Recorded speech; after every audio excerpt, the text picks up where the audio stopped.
Hello दोस्तों, स्वागत है आप सभी का टू द पॉइंट के मिडिवल इंडियन हिस्ट्री के सेशंस में। हमने ऑलरेडी एक चैप्टर ख़त्म किया हुआ है। मैं रेकमेंड करूंगा कि पहले आप जाकर वो चैप्टर को देखें ताकि आप उस टाइमलाइन को फॉलो कर सकें जिस टाइमलाइन को हम भी फॉलो कर रहे हैं। हमने पहले चैप्टर में द राष्ट्रकूटास के बारे में बात किया, जिन्होंने चालुक्यास ऑफ बदामी को डिथ्रोन किया हुआ था। किस तरीके से उन्होंने पूरे डेक्कन में जो है अपना दबदबा कायम हुआ था, किस तरीके से सिलसिलत अल तवारीख जो कि एक अरबिक टेक्स्ट है उसमें one of the 4 principal empires कहा जाता है दुनिया का। तो आज हम द राजपूत डायनेस्टी के बारे में पढ़ेंगे। तो आइए आज का चैप्टर शुरू करते हैं। ओरिजिन। तो आइए सबसे पहले राजपूत के ओरिजिन को जानने की कोशिश करते हैं। Post Harsha the mighty dynasty that associated with Hinduism in India. तो राजपूत जो थे, हमने हर्षा के चैप्टर में यानी कि एंशिएंट इंडियन सेशंस के आखिरी जो 12th चैप्टर था Harsha the transition from ancient to medieval, हमने देखा कि किस लिए हर्षा सिग्निफिकेंट माने जाते थे, क्योंकि वो आखिरी हिंदू रूलर थे इंडियन लैंड्स के। बाद उनके नॉर्थ यानी कि जो आर्यवर्ता, जिसे हम नॉर्थ इंडिया को एंशिएंट इंडिया की जो हिस्ट्री में जिस वर्ड को हम यूज़ करते हैं, तो उस आर्यवर्ता या फिर उस नॉर्थर्न लैंड्स में हर्षा के बाद अगर कोई हिंदू माइटी रूलर्स थे तो वो राजपूत डायनेस्टी थे। The debate of origin is highly complex. तो इनके ओरिजिन का जो है वो डिबेट हिस्टोरियंस में बहुत ही कॉम्प्लेक्स है। तो आइए क्या क्या थीरीज हैं उसके बारे में जानते हैं।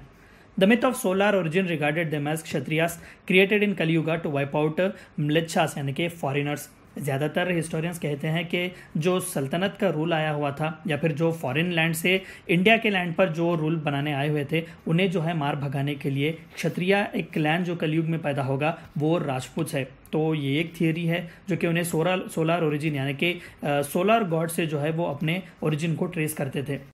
Rajasthani bards regard them as Agnikula that is fire born.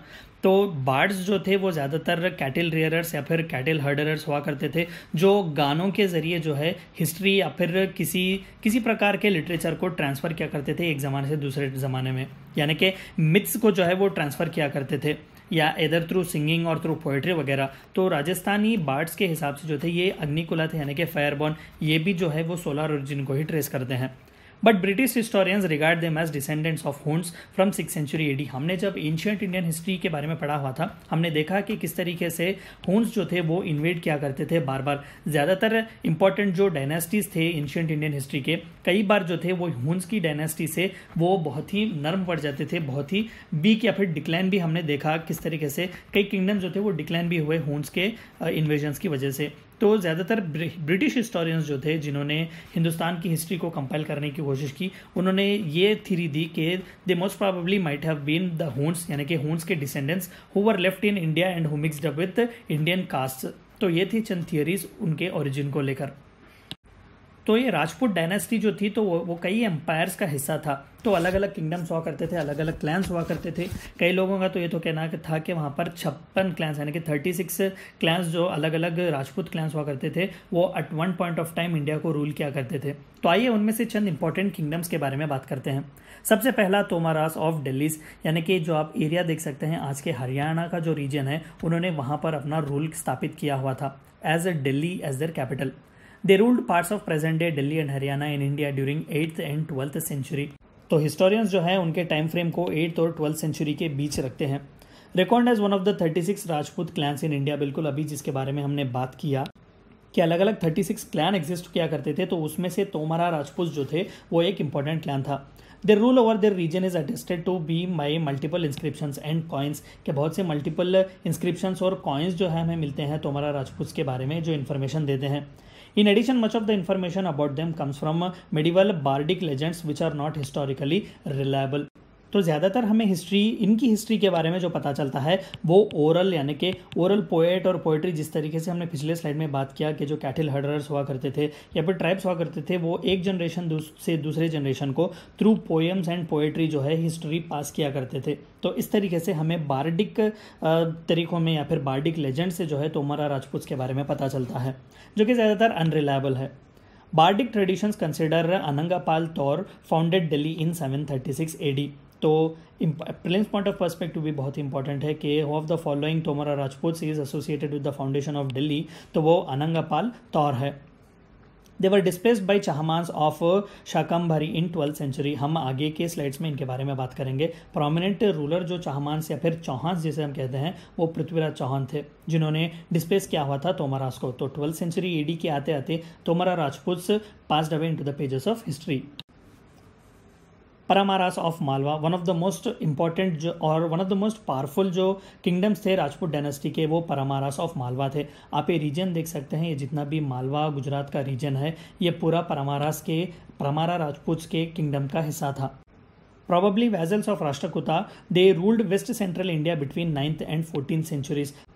तो इनिशियली परमारास जो थे मालवा रीजन के, वो राष्ट्रकूटा के वेजल्स थे और आखिरकार जो है वो अपना इंडिपेंडेंस प्रोक्लेम करते हैं। जिस तरीके से हमने देखा कि राष्ट्रकूटा का डिक्लाइन हुआ और तैपाला सेकंड में जो है वेस्टर्न चालुक्यास ऑफ कल्याणी जो है वो एस्टैब्लिश किया जाता है। हमने ट्राई पार्टी स्ट्रगल के बारे में भी बात किया हुआ था पिछले चैप्टर में, अगर आपको याद हो तो हमने देखा कि किस तरीके से गुर्जर प्रतिहारास, पालास और फिर राष्ट्रकूटास के बीच एक कांस्टेंट टसल हुआ करता था। तो परमारास जो थे मालवा रीजन के, वो राष्ट्रकूटा का अर्ली वेजल्स थे। Krishna Raja was earliest ruler with Dhara, that is Dhar in present day MP as his capital.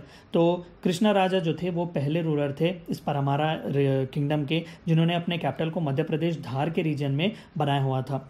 Greatest was Bhoj, a man of great learning and expanded kingdom to its zenith. Maharaja Bhoj, या फिर आज के ज़माने में इंदौर में जो है वो एक इंटरनेशनल एयरपोर्ट है महाराजा भोज के नाम पर। तो greatest was literally Paramara of Malwas के जो सबसे प्रोमिनेंट राजा थे वो महाराजा भोज थे। धारा became Mecca of literature under him. तो महाराजा भोज के लीनियज में जो है धारा, यानी कि जो आज के ज़माने का धार है एमपी का, it became a mecca of literature, यानी कि बहुत ज़्यादा लिटरेचर का फ्लरिशमेंट हुआ। The last ruler was Mahlak Deva, defeated by Alauddin Khilji and Malwa becoming part of Delhi सल्तनत। तो आखिरी रूलर जो परमारास ऑफ मालवा के थे वो महलक देव थे, जिन्हें अलाउद्दीन खिलजी डिफीट करता है और अनेक्स कर लेता है मालवा का रीजन। सोलंकीज ऑफ गुजरात। तो आइए जानते हैं कि another most prominent Rajput kingdom जो था वो सोलंकीज था गुजरात का। Also known as Chalukyas of Gujarat, they ruled parts of Gujarat and Rajasthan from 940 AD to 1244 AD। तो आज के ज़माने का गुजरात और राजस्थान का जितना भी एरिया है वहाँ पर गुजराती चालुक्यास या फिर सोलंकीज जिसे कहते हैं वो रूल किया करते थे। देखिए यहाँ पर साउथ में भी जो है इसी टाइम फ्रेम में पैरेलल आपको चालुक्यास मिलेंगे, लेकिन ईस्टर्न और वेस्टर्न चालुक्यास वेंगी से रूल कर रहे थे और वेस्टर्न चालुक्यास कल्याणी से। तो गुजराती चालुक्यास जिन्हें सोलंकीज भी कहते हैं वो राजपूत डायनेस्टी का हिस्सा है। At times their rule extended to the Malwa region in present day Madhya Pradesh. तो मध्य प्रदेश के मालवा रीजन तक भी वो पहुंच जाते थे at peaks। Mula Raja the founder of dynasty supplanted the last ruler of Chapotkata dynasty Chavda around 940 AD। तो मूला राजा जो थे वो एस्टैब्लिशर थे इस सोलंकी डायनेस्टी के, इस सोलंकी किंगडम के। His successors fought several battles with neighboring rulers such as Chaudasamans, the Paramaras and the Chahmanas of Shakambhari. तो जाहिर सी बात थी ये पार्ट तो राजपूत डायनेस्टी के ही थे, राजपूत एरा के थे, लेकिन अलग अलग किंगडम्स के बीच कांस्टेंट टसल हुआ करता था। During the reign of Bhima one, the Ghaznavi ruler Mahmud invaded kingdom and raided Somnath temple during 1024 to 1025 AD। तो this is one of the most prominent readers. क्यों सोलंकीज को याद किया जाता है? क्योंकि गजनी मोहम्मद जिसे हम कहते हैं या फिर महमूद ऑफ गजनी जिसे हम कहते हैं, वो सोमनाथ का टेम्पल जो कि आज के गुजरात के खटियावाड़ के रीजन का है, वहाँ पर वो प्लंडर करता है, इन्वेड करता है। तो this is one of the most significant events of Solanki kingdom. The kingdom reached its zenith under the rule of Jayasimha Siddharaja and Kumarapala in 12th century. Chahamanas of Shakambhari. तो आइए जानते हैं कि चौहान जिसे हम कहते हैं या फिर चहमानास जिसे कहते हैं उनके बारे में पढ़ते हैं। आप मैप देख सकते हैं, यहाँ पर राजस्थान का जितना भी प्रोमिनेंट एरिया है, यानी कि राजस्थान के पूरे एरिया को जो है इन्होंने सबड्यू किया हुआ था, ये इनके रूल का हिस्सा था। Also known as Chauhans of Sambhar, ruled parts of present-day Rajasthan and its neighboring areas between 6th and 12th centuries। तो आज का जो राजस्थान है और आसपास का जो ज़्यादातर मालवा का रीजन है, मध्य प्रदेश का जो रीजन है, जो टेरिटोरियल एक्सटेंट में बढ़ जाता था, तो इन ये पूरे एरिया में जो है उनका दबदबा, उनका रूल था। Until the 10th century they ruled as Pratiharas vessels. तो गुर्जरा प्रतिहारास जिनके बारे में हमने बात किया, जो गुजरात के एरिया को रूल किया करते थे, मैं आपको फिर से याद दिलाता हूँ, ट्राई पार्टी स्ट्रगल भी यहाँ पर चल रहा था। यहाँ पर आगे जो थे वो पालास थे, यहाँ पर प्रतिहारास थे और यहाँ पर राष्ट्रकूटास थे। तो वो प्रतिहारास के वेजल की तरह हुआ करते थे earlier. When the Pratiharas power declined after the tripartite struggle, the Chahmana ruler Simharaja assumed the title महाराजाधि राजा। तो प्रतिहारास के डिक्लाइन के बाद ही जो है चहमानास या चौहान जो थे उन्होंने अपना इंडिपेंडेंट प्रोक्लेम किया हुआ था। In the early 12th century, Ajay Raja II moved the kingdom's capital to Ajaymeru, modern day Ajmer. For this reason, the Chahman rulers also known as Chauhans of Ajmer. तो चौहानों ने अपना capital base जो था वो Ajmer shift किया हुआ था 12th century में, तो इसीलिए इन्हें चौहान ऑफ अजमेर भी कहा जाता है। हम reached it's zeniths under Vigraha Raja the fourth in mid 12th century, but most charming was Prithviraj Chauhan 1178 to 1192 AD। हमने कई स्टोरीज भी इनके बारे में सुनी हुई है, जिस तरीके के करिस्मेटिक पर्सनैलिटीज़ है, कई शोज़ और पिक्चर्स भी आपने इनके ऊपर देखे हुए होंगे। He got defeated by Muhammad of Ghurr in 1192 AD at the Second Battle of Terain and executed him shortly. His defeat at Terain is seen as landmark even in the Islamic conquest of India.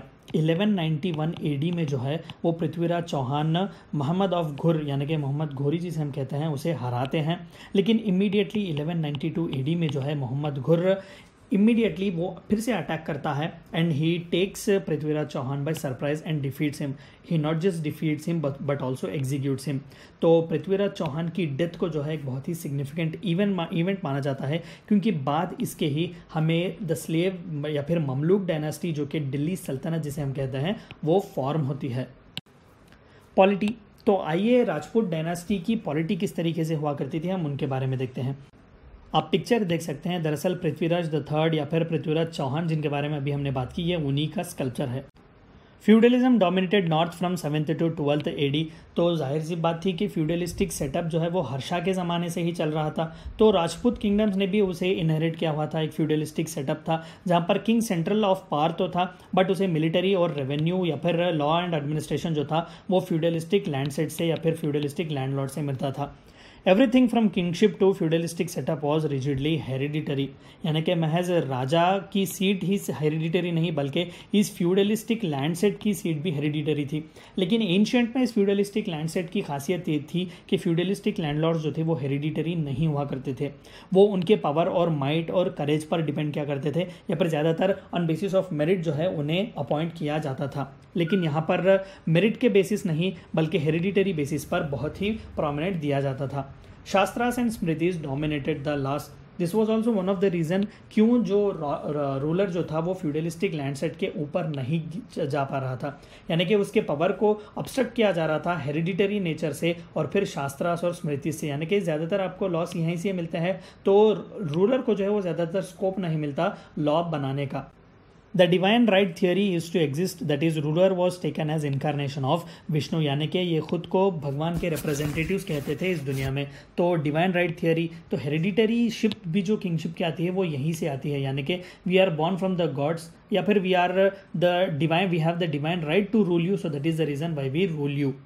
Territorial divisions of bhuktis हमने पिछले chapter में भी देखा, बहुत ही important territorial division था, a cluster of villages जो भोगपति के under हुआ करता था। Territorial divisions of bhuktis, rashtras and vishayas use to existed, यानी कि इन्होंने भी वही लैंडसेट को फॉलो किया, वही टेरिटोरियल डिवीजन को फॉलो किया जो इनके प्रेडिसेसर्स फॉलो किया करते थे। Taxation was heavy compare to ancient times as royal expenditure increased exponentially. Rajput बहुत ही जाने जाते थे पॉम्प एंड शो को लेकर, तो जाहिर सी बात थी कि टैक्सेशन बहुत ही हैवी हुआ करता था उनके ज़माने में। सोसाइटी, तो आइए उस ज़माने की सोसाइटी के बारे में बात करते हैं, रिलीजियन या फिर लिटरेचर या फिर जो सोसाइटी जिस तरीके की थी उसके बारे में। Officials were not paid in cash but land grants were given, तो लैंड ग्रांट्स ज़्यादातर दिया जाते थे ऑफिशियल्स को। हमने देखा फ्यूडलिस्टिक सेटअप था तो जाहिर सी बात थी कि लैंड ग्रांट्स दिए जाते थे, रेवेन्यू कलेक्शन की जिम्मेदारी भी इन्हीं फ्यूडलिस्टिक लैंडलॉर्ड्स पर हुआ करती थी, और ऑफिशियल्स जो स्टेट के लिए काम भी करते थे उन्हें भी जो है कैश में नहीं वो काइंड में पे किया जाता था, गिफ्ट्स दिए जाते थे या फिर लैंड ग्रांट्स दिए जाते थे। Brahmins and Kshatriyas dominated the scene and Shudras inflicted with more disability. Single handedly Brahmanism जो है या फिर हिंदुइज्म जो है वो डोमिनेट करता है। जैनिज्म और Buddhism literally disappears in this time frame. Even the occupations of people were starting to get converted into जातिस, that is barbers, farmers, fishermen, etc. हमने वर्णा सिस्टम तो देखा जहाँ पर 4 कास्ट हुआ करते थे, ब्राह्मण्स, क्षत्रियास, वैश्यास और शूद्र, लेकिन by the time Rajput come on scene उसमें से कई जातिस आने लगते हैं, यानी कि based on profession the subjudication of caste system still take place, यानी कि और जो है ब्रांचेस एरप्ट होने लगते हैं।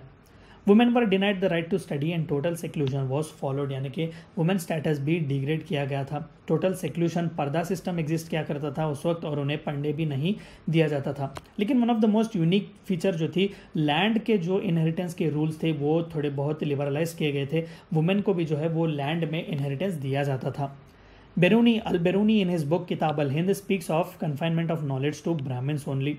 तो बेरूनी जो अपनी किताब है, बहुत ही फेमस किताब अल हिंद, जो कि एक ट्रैवलर थे, वो अपनी किताब में लिखते हैं कि नॉलेज ज़्यादातर ब्राह्मण्स को ही वो कन्फाइन किया जाता था। He speaks about how people were kept in dark. Buddhism and Jainism literally disappeared from the northern lands. Royal patronage Brahmanism को मिलता था। ब्राह्मण्स और क्षत्रियास जो है वो ज़्यादातर डोमिनेट करते थे सीन को, and Buddhism and Jainism literally disappeared. Economy and architecture, तो आइए जानते हैं कि इकोनॉमी और आर्किटेक्चर राजपूत के ज़माने में किस तरीके से था। Feudalistic setup paved way for the rise of self sufficient village economies. जाहिर सी बात थी कि जब फ्यूडलिस्टिक सेटअप की बात करते हैं तो टेरिटोरियल डिवीजन भी छोटा होता है, भोगपति, विषयपति, जिस तरीके से हमने पिछले स्लाइड में देखा। तो विलेज जो था वो सेल्फ सफिशिएंट हुआ करता था, यानी कि फूड ग्रेन्स उगाया करते थे, फ्रूट ग्रेन्स का प्रोडक्शन हुआ करता था और फिर ट्रेड भी वही उसी एरिया में होता था। तो सेल्फ सफिशिएंसी ऑक्यूपाई जो थी वो की गई हुई थी, अचीव की गई थी।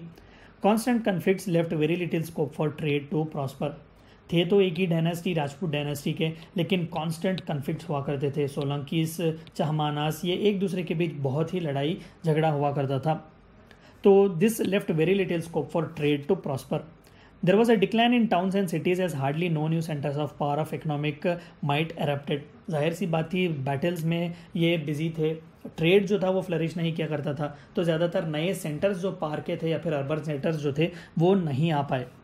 Nagara style of architecture flourished wherein Lingaraja temple at Bhuvaneshwara and temples at Khajuraho, Madhya Pradesh flourished in east and central India। आप पिक्चर देख सकते हैं, ये भुवनेश्वर में लिंगराजा टेम्पल की एक पिक्चर है। तो आप देख सकते हैं ये जो शिखरा है, it is one of the most prominent parts of Nagara style of architecture. यहाँ पर एक शिखर जो है वो बनाया जाता है, एक बहुत ही टॉल हुआ करता था। ये एक बहुत ही यूनिक फीचर था नगरा स्टाइल ऑफ आर्किटेक्चर का, जिसे रॉयल पैट्रोनेज देते थे राजपूत। तो ये टेम्पल भी राजपूत के ही ज़माने में बनाई गई थी। खजुराहो जो एमपी की बहुत ही अनदर इंपॉर्टेंट टेम्पल है, वो भी इसी ज़माने में बनाई जाती है। तो ज़्यादातर उन्होंने इकोनॉमी और आर्किटेक्चर को लेकर भी अपना पैट्रोनेज दिया हुआ था। Similarly the Paramaras took the Nagara style to the west India. तो जो परमारास जो थे गुजरात के मालवा रीजन के, उन्होंने इस नगरा स्टाइल को गुजरात या फिर वेस्ट इंडिया में ले गए थे। तो ये थी चंद बातें आपको जाननी थी राजपूत डायनेस्टी के बारे में। आई होप कि आपको वीडियो पसंद आया होगा और समझ में आया होगा। Thank you for watching my video.